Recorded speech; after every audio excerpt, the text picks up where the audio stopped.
बिस्मिल्लाहिर्रहमानिर्रहीम। अस्सलाम व्यूअर्स, मैं नबील आतिफ़ और आपसे मुखातिब हूँ पंजाब टीवी बहावर नगर से। व्यूअर्स, टाइटल तो आपने पढ़ लिया होगा, how to starting goat farming in Pakistan. बकरी का कारोबार करने का तरीका, कामयाबी का नुस्खा जो है, सबसे जो हमारा मेन पॉइंट है, इसके तकरीबन हमने 8-9 पॉइंट बनाए हैं। तो जो मेन पॉइंट है वो आपको एंड पे बताएंगे। सबसे जो पहला पॉइंट है, मुनाफा बख्श कारोबार। कोई भी कारोबार करने से पहले मनसूबा बंदी ज़रूरी है। सबसे पहले अपने ज़हन को सेट करना है। नफ़ा नुकसान तो हर कारोबार में है। बकरी का कारोबार रिज़्क़ के हलाल है। आपने अपने बजट को देखना है कि कितने पैसे हैं आपके पास, कितनी इन्वेस्टमेंट है। अगर मसलन आपके पास 5 लाख रुपए हैं तो आपने 5 लाख के जानवर परचेज़ नहीं करने। मतलब आप न्यू फार्मर हैं तो आपने 5 लाख के जानवर परचेज़ नहीं कर लेने। उस 5 लाख में से आपने ये इन्वेस्टमेंट करनी है कि मैंने रहायश की जो जगह है, बकरियों को जिस जगह पे रखना है वो जगह परचेज़ करनी है। जगह के ऊपर जो ख़र्चा होगा वो मैंने करना, और जो जानवर परचेज़ करने हैं वो करने हैं। और जानवर परचेज़ करने के बाद उनको मैं जो खिलाऊंगा वो भी पैसे आपके पास होने चाहिए। दूसरा, ब्रीड। कौन सी ब्रीड सेलेक्ट करें। अच्छी नस्ल का इंतखाब ही आपकी कामयाबी है। बाद इलाकों में सर्दी बहुत होती है और बाद में गर्मी। इस वक्त पाकिस्तान में बहुत सी नस्लें हैं। बेहतर तो है आप अपने इलाके की ब्रीड सेलेक्ट करें, लेकिन इस वक्त हर बंदे का जो फोकस है वो सिर्फ मक्खी चीनी पर है। बाकी आप अपने इलाके की ब्रीड सेलेक्ट कर सकते हैं, वो आपकी मर्ज़ी है। रिहाइश का इंतज़ाम, आपने अपने जानवरों को किस जगह पर रखना है। मतलब सर्दी से भी बचाना है और गर्मी से भी। ज़्यादा जो मसाइल हैं वो सर्दी में आते हैं। मतलब रिहाइश, जब आपने रिहाइश का बंदोबस्त करना तो जो जानवर आप गर्मी में रखेंगे तो गर्मी में बाद दरख्तों के नीचे छाँव पे बंदा बिठा सकता है, लेकिन सर्दी में छाँव पे या धूप पे वो जो है उसका आपने ख़ास ख्याल रखना। उसके लिए एक बंद कमरे की ज़रूरत होगी, जो आपने सर्दी में बकरियों का ख़ास ख्याल रखना पड़ेगा। खुराक, जानवर की जो खुराक है आपने ख़ास ख्याल रखना है। सर्दी में जो है आपने खुश्क, और जो गर्मी में है वो सब चारा लाजमी खिलाना है। जानवर जितना मर्ज़ी नस्ली हो, जितना मर्ज़ी ब्लड लाइन से अच्छा हो, अगर आप उसको खुराक अच्छी नहीं दे सकते तो आपका जानवर बेकार है। और जानवर जितना मर्ज़ी ब्लड लाइन से बेकार, और अगर आपको उसको खुराक अच्छी दे दें तो इंशाअल्लाह वो बेहतर से बेहतर काल जाएगा। और सेहतमंद जानवर जिस मंडी से, जिस फार्म से मर्ज़ी लाएं, लेकिन सेहतमंद जानवर का इंतखाब करें। मोटा ताज़ा जानवर लेके आएँ अपने फार्म पर।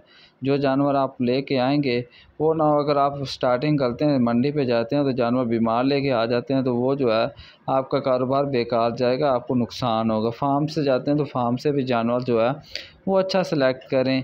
मतलब बीमार ना हो, तंदुरुस्त हो, अच्छा जानवर मोटा ताज़ा हो। एक ही तरह के जानवर लेके आएँ। अब एक ही तरह के जानवर लेके आने का क्या मतलब है। अगर आप स्टार्ट कर रहे हैं बकरियों का काम, मतलब गब्बन बकरियां, मैं एक मिसाल दे रहा हूँ आपको कि अगर आप गब्बन बकरियों का काम शुरू कर रहे हैं, गब्बन आप अपने फार्म पर ला रहे हैं, तो टोटल आपने गब्बन बकरियां लेके आनी हैं।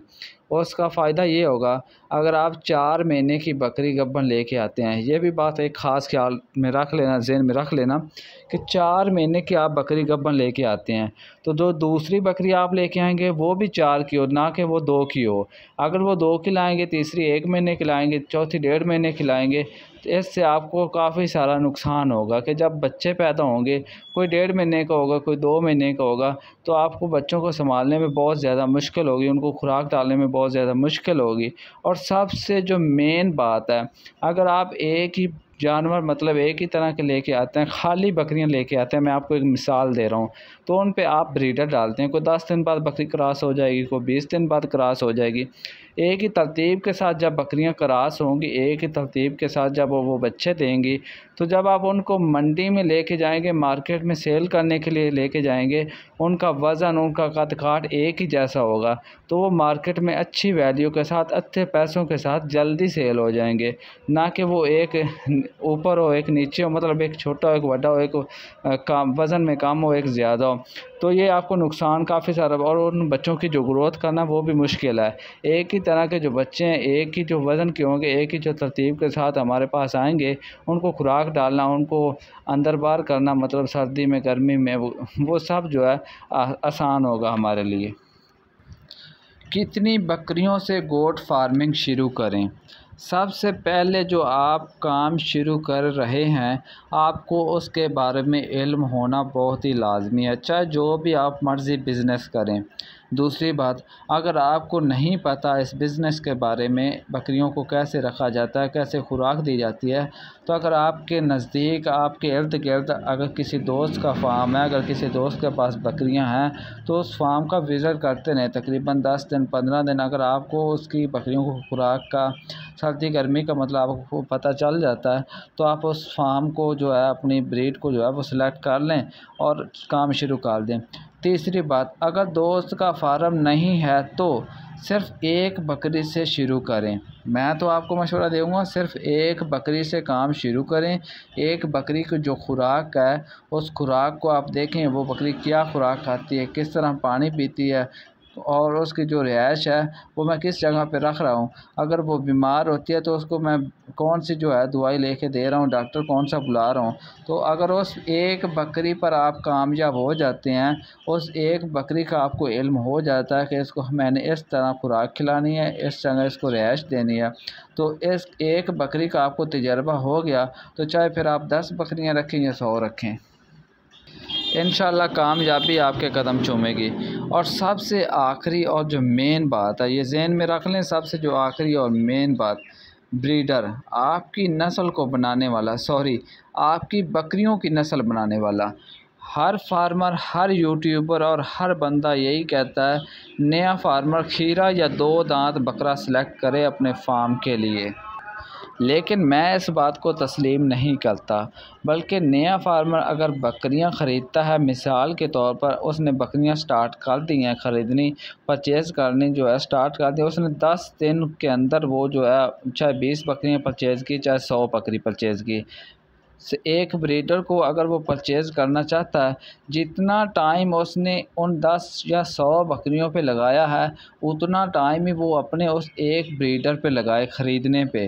तो ब्रीडर कौन सा आपने लेना है, 6 या 8 दांत। एक तो उसके रिज़ल्ट का पता होगा, सबसे जो मेन बात है ज़हन में रख लें, 6 या 8 दांत आपने बकरा परचेज़ करना है, एक तो उसका रिज़ल्ट का पता होगा, दूसरा सस्ता मिलेगा 2 दांत की निस्बत, तीसरा जितने का लोगे उतने का सेल भी हो जाएगा। ये 3 बातें आप ज़हन में रख लें।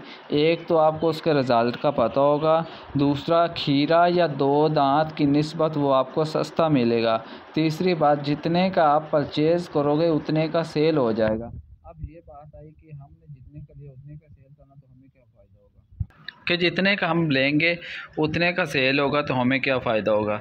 देखो भाई, मैं आपको बता देता हूँ, एक तो जब आप उसको परचेज़ करोगे तो आपको उसके रिज़ल्ट का पता होगा, चाहे किसी भी फार्म से वो परचेज़ करें या मंडी से, लेकिन आपको उसके आगे पीछे का पता होना चाहिए कि वो जो है उसके बच्चे किस तरह के हैं, वो किस तरह का रिज़ल्ट दे रहा है। दूसरी बात, जब आप खीरा या 2 दांत बकरा परचेज़ करेंगे तो वो आपको मिलेगा, एक मिसाल दे रहा हूँ कि 95,000 रुपये में। जब वो आपको बड़ा बकरा 6 या 8 दांत में परचेज़ करेंगे, वो भी आपको मिलेगा 95,000 में। अब जो 2 दांत वो आपको मिल रहा है 95,000 ना, उसको आपको पता है कि किस फार्म का है, किस बकरी का, किस बकरे का, किस तरह का रिज़ल्ट है। अब आपने बड़ा बकरा परचेज़ कर लिया, इसका रिज़ल्ट का आपको पता है। दूसरा, अब जो 2 दांत है या खीरा है, वो हमने 95 का परचेज़ किया, टोटल हमने उससे बकरियां क्रॉस करवा ली, और हमारा जो सबसे बड़ा नुकसान हुआ वो आप सुन लें कि हमने जो बकरियां क्रॉस करवाई थी, उनका जो रिज़ल्ट आया, जब 6 महीने बाद, 5 महीने बाद जब उनका रिज़ल्ट आया, तो बच्चे बेकार पैदा हुए, मतलब किसी काम का एक भी बच्चा नहीं आया। तो हमारा कितना बड़ा नुकसान हुआ ये देख लें। तो ये आप ये देख लें कि 95 का अगर हम बड़ा बकरा परचेज़ परचेज़ करते हैं तो हमें उसके रिज़ल्ट का पता है। अगर वो 100% रिज़ल्ट नहीं दे सकता तो 75% तो देगा, मतलब 75% तो रिज़ल्ट उन बकरियों पे देगा ना, तो हमारे लिए इतना काफ़ी है। तो हम बकरियां क्रॉस करवाने के बाद हमें तजर्बा भी हो जाएगा, हम उतने का बकरा सेल करके आगे जो है हम अपनी कोशिश करेंगे कि 2 दांत या जो खीरा बकरा है वो अच्छी नस्ल का, अच्छी जो फार्म का, अच्छा जो है ब्लड लाइन का वो परचेज़ कर लें, ताकि जो दूसरी दफ़ा हम 99% पे जाएं। तो पहली दफ़ा जो है आपने 6 या 8 दांत वाला बकरा परचेज़ करना है। आपने बाकी जो है ब्रीडर की कोशिश लाजमी करनी है कि जब भी बकरियाँ क्रॉस करवानी है तो शाम के टाइम पे बकरे को छोड़ना है। शाम के बाद जो भी बकरी क्रॉस होती होगी वो हो जाएगी। और फर्स्ट टाइम जो है अगर आपकी बकरियां चराई पड़ जाती हैं तो बकरा आपने साथ लेके नहीं जाना, बकरे को घर पे रखना है। बकरी जब भी क्रॉस होगी तो आपने बकरी को बकरे से अलहदा कर देना है। बस 1-2 दफ़ा या 1-2 दफ़ा क्रॉस करवाने के बाद बकरी को अलहदा कर देना, तकरीबन 2 दिन बाद बकरे के साथ छोड़ना या 3 दिन बाद, ताकि जो है बकरी दोबारा हीट पे ना आए।